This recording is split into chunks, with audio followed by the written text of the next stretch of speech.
घर में चोरी हो जाती है और घर का मालिक डिटेक्टिव जे को फोन करके वहीं बुला लेता है। डिटेक्टिव जे भी बिना समय गवाए वहां पहुंच जाता है। घर का मालिक उसे बताता है कि उसके घर में कुछ कीमती सामान रखा था जो गायब हो गया है और उस समय घर में 3 नौकर मौजूद थे। डिटेक्टिव जे उन तीनों को बुलाता है और उनसे पूछताछ करता है तो रिंकू नाम का नौकर कहता है, सर मैं तो यहाँ कुक हूँ, सुबह के लिए ब्रेकफास्ट रेडी कर रहा था और अपने काम में लगा हुआ था, लेकिन तभी मैंने सर के चिल्लाने की आवाज सुनी और रसोई से बाहर आया। सर ने बताया तो पता चला कि घर में चोरी हो गई है, पर सर मैंने कोई चोरी नहीं की है, मैं तो बहुत ईमानदार हूँ, मैं बेकसूर हूँ सर। डिटेक्टिव जे ने मिंकू नाम के नौकर से पूछा तो वो बताता है, सर मैं घर का कुछ सामान लेने बाहर गया था, बाहर तो बहुत बारिश हो रही थी इसलिए मैं वापस आ गया और ये देखिए मेरा तो रेनकोट भी पूरी तरह भीगा हुआ है, मैंने अभी इसे उतारा भी नहीं है सर। डिटेक्टिव जे ने तीसरे वाले नौकर से पूछा तो उसने बताया, मेरा तो पेट खराब हुआ पड़ा है और मैं तो कब से बाथरूम में ही था, जब ये चोरी हुई तब भी मैं बाथरूम में था, जब मैं निकला तब मुझे पता चला कि घर में चोरी हो गई है सर, मैंने कोई चोरी नहीं की। डिटेक्टिव जे ने टेबल पर जाकर देखा, खाना बना रखा था। इससे ये तो साफ हो गया कि पहला वाला नौकर सच बोल रहा था। डिटेक्टिव जे ने बाथरूम में जाकर देखा, पानी भी आ रहा था और फ्लश भी अभी किया गया था। इससे ये भी साफ हो गया कि तीसरा वाला नौकर भी झूठ नहीं बोल रहा, उसका भी पेट खराब है। पर अब बारी थी दूसरे वाले नौकर की, तो डिटेक्टिव जे समझ गया कि यही वाला नौकर झूठ बोल रहा है। पर कैसे? डिटेक्टिव जे को कैसे पता चला? आप भी सोचिए और बताइए। डिटेक्टिव जे ने उसके जूते देखे, वो एकदम साफ थे और सूखे हुए थे। ऐसा कैसे हो सकता है कि वो बारिश से चलकर आ रहा है और अभी तक उसके पैर गंदे नहीं हुए, उसके जूते एकदम साफ सुथरे हैं और तो और उसके मुंह और उसके बाल भी सूखे हुए थे, बस उसके रेनकोट पर पानी था। इससे डिटेक्टिव जे ये समझ जाता है कि उसने सिर्फ रेनकोट पर ही पानी डाला है। तक गीला नहीं हुआ, तुम्हारे बाल भी सूखे हुए हैं, ऐसे कैसे हो सकता है? वो नौकर अब घबरा जाता है। मैं डिटेक्टिव जे उसकी चोरी पकड़ लेता है और उसके पास से चोरी का सामान भी मिल जाता है और इस तरह डिटेक्टिव जे अपनी समझदारी से ये केस भी सॉल्व कर देता है और उस चोर को सलाखों के पीछे डलवा देता है। आमपुर नाम के गांव में एक राजेश नाम का आदमी रहता था। राजेश बहुत ही गरीब आदमी था। वो बढ़ई का काम करता, पर अब लकड़ियों के दाम बढ़ गए थे, इसलिए वो लकड़ियों को छोड़कर बांस से फर्नीचर का सामान बनाने लगा था और उसी को बेचता था। पर उसके बांस से बने फर्नीचर को कोई भी नहीं खरीदता था और इसलिए वो उदास रहता था। अब मैं क्या करूं?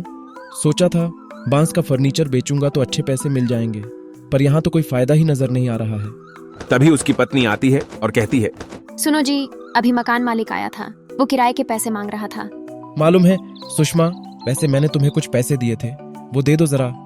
अजी वो पैसे तो घर के राशन और चिंटू एक खिलौने की जिद करने लगा था, इसलिए मैंने उसे वो खिलौना दिला दिया और इसी में सारे पैसे खत्म हो गए। चलो ठीक है। तभी राजेश देखता है कि उसका बेटा चिंटू ऑटो रिक्शा के खिलौने से खेल रहा था। तभी उसे कुछ आइडिया आया। अरे वाह, इस ऑटो रिक्शा को देखकर तो मुझे बहुत अच्छा आइडिया आया है। राजेश जंगल से बांस ले आता है और उन बांस से एक बड़ा बांस का ऑटो रिक्शा तैयार कर लेता है। वो बांस का ऑटो रिक्शा एकदम असली ऑटो रिक्शा की तरह था। राजेश उस बांस के ऑटो रिक्शा को चलाकर बाकी के ऑटो रिक्शा के पास लगा देते हैं और जोर जोर से बोलने लगता है, आओ आओ, हमारे बांस के ऑटो रिक्शा में बैठो, हमारे बांस के ऑटो रिक्शा का आनंद उठाइए, आइए आइए। पर कोई भी उसके ऑटो रिक्शा में आकर नहीं बैठा। ऐसे ही 2 दिन बीत जाते हैं, पर कोई भी उसके रिक्शा में आकर नहीं बैठता। बाकी के ऑटो रिक्शा वाले भी उसका मजाक बनाने लगते हैं। अरे राजेश, क्यों अपना समय बर्बाद कर रहे हो? तुम्हारे इस फटीचर से बांस के रिक्शा में कोई नहीं बैठने वाला, फालतू का समय बर्बाद कर रहे हो। पर फिर भी राजेश ने हिम्मत नहीं हारी और उसने ऑटो रिक्शा बाजार में लगाना जारी रखा। तभी एक दिन एक बूढ़ी औरत वहां आई और उन सभी ऑटो वालों से बोली, बेटा मुझे अस्पताल तक छोड़ दो, मेरे बेटे का एक्सीडेंट हो गया है, मुझे उसके पास ले चलो। एक ऑटो वाला कहता है, माँ जी मेरी ऑटो में बैठ जाओ, 100 रुपए लगेंगे। लेकिन बेटे मेरे पास तो पैसे नहीं है। पैसे नहीं है तो मैं नहीं ले जा सकता कहीं भी। मैं भी नहीं, मेरे पास समय नहीं है। राजेश उस बूढ़ी औरत को अपनी रिक्शा में बैठा लेता है और उसको अस्पताल छोड़ देता है। लीजिए माँ जी, आपका अस्पताल आ गया। शुक्रिया बेटे, तभी वो औरत माँ दुर्गा के अवतार में बदल जाती है और कहती है, राजेश बेटा, तुम बहुत ही दयालु हो। मैं तुम्हारी परीक्षा ले रही थी, देखा चाह रही थी कि तुम किसी जरूरतमंद की मदद करते भी हो या नहीं, पर तुमने की और मैं बहुत प्रश्न हूँ। इसलिए मैं तुम्हारे इस बांस के रिक्शा को जादुई बना रही हूँ। अब से तुम जिस भी जगह के बारे में सोचोगे, यह जादुई बांस का रिक्शा तुम्हें उस जगह 1 ही मिनट में ले जाएगा और तुम्हारा काम भी बहुत अच्छा चलेगा।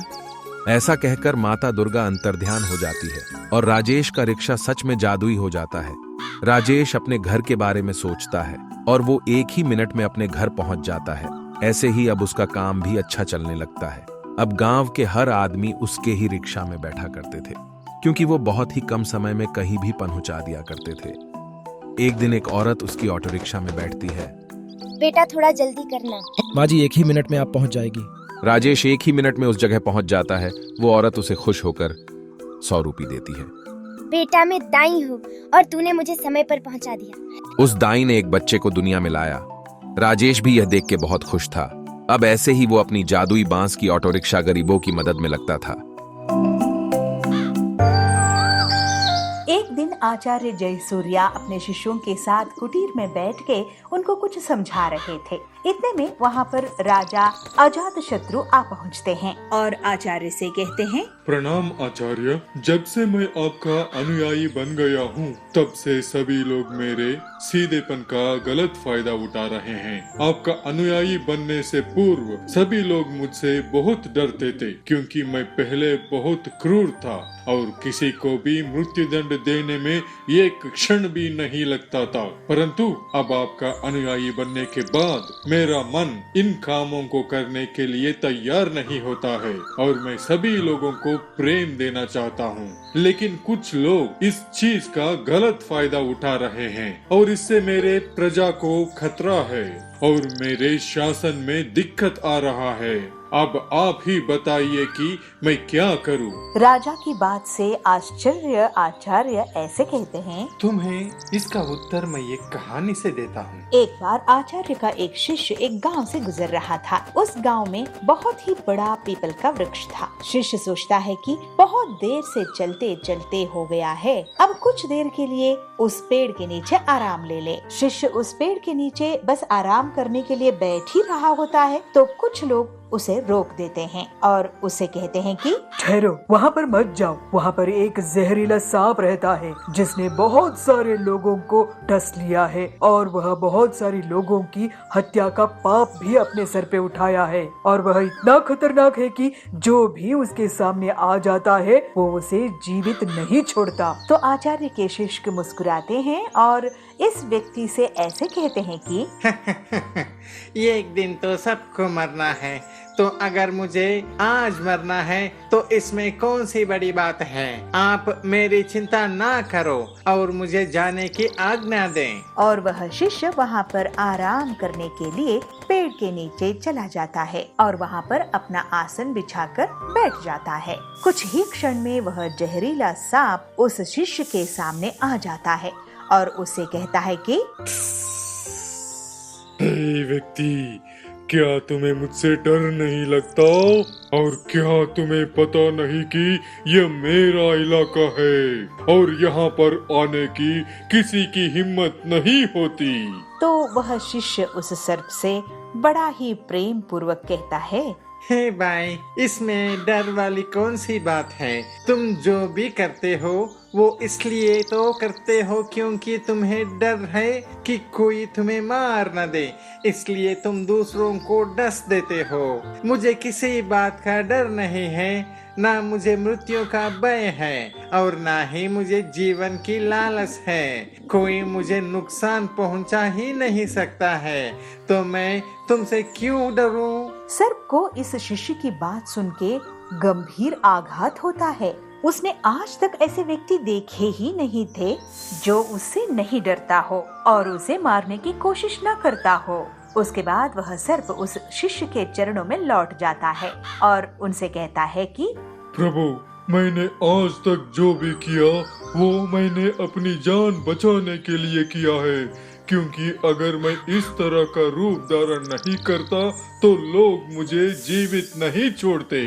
उसके ऊपर शिष्य को दया आता है और शिष्य कहता है, सही कर रहे हो, लेकिन अगर तुम जीवन के इस मोह से मुक्त होना चाहते हो तो तुम शांत हो जाओ और प्रेम से भर जाओ, और हर जीवी का जीवन एक न एक दिन खत्म ही हो जाएगा और उसके लिए बुरे काम करने की कोई आवश्यकता नहीं है। यह कहकर वह शिष्य वहाँ से चले जाते हैं और वह सर्प अपने भीतर इन बातों को रख लेता है और प्रण लेता है कि उस दिन के बाद कोई भी गलत कार्य नहीं करेगा। उसके बाद सर्प अपने सभी गलत कार्यों को छोड़ देता है, पर इसका उल्टा प्रभाव उसके ऊपर पड़ता है।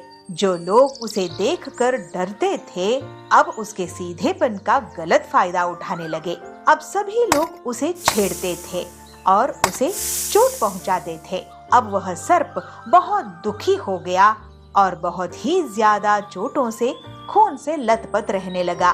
कुछ दिन बाद वही शिष्य दोबारा उस वृक्ष के नीचे आकर बैठ जाता है और उस सर्प को देखता है और बड़ा आश्चर्यचकित होता है कि पहले इस सर्प की क्या स्थिति थी और अब इसकी स्थिति क्या हो गई है। सर्प उस शिष्य से कहता है, प्रभु, जब से आपने मुझसे यह कहा कि मैं शांत हो जाऊं और प्रेम को अपनाऊं, तब से लोगों ने मेरे साथ गलत व्यवहार करना शुरू कर दिया है और जिससे मुझे अपना जीवन जीने में बहुत कठिनाई हो रही है। अब इसका कोई उपाय आप ही बताओ। मित्र, मैंने कभी ये नहीं कहा कि आपको अपना स्वभाव बदलो, मगर उद्देश्य जरूर बदलो। क्रूरता आपका स्वभाव है, उसी को बदल दोगे तो लोग आपको जीने नहीं देंगे। शिष्य की बात सर्प को समझ में आ जाता है। दोस्तों, इसका अर्थ यह है कि आपको भीतर से अपने आप को सही रखना है, बाहर से आपको वही दिखाना होगा जो जरूरी है। इस कहानी के बाद आचार्य जयसूर्या अजातशत्रु को पूछते हैं, राजन, इस कहानी से आपको क्या अर्थ हुआ? राजन, अपने उद्देश्य साफ रखो। आप अपना स्वभाव बिल्कुल मत बदलो। दुष्ट को शिक्षा दो और शिष्ट की रक्षा करो। जाओ राजन, अब के बाद सब मंगलमय होगा।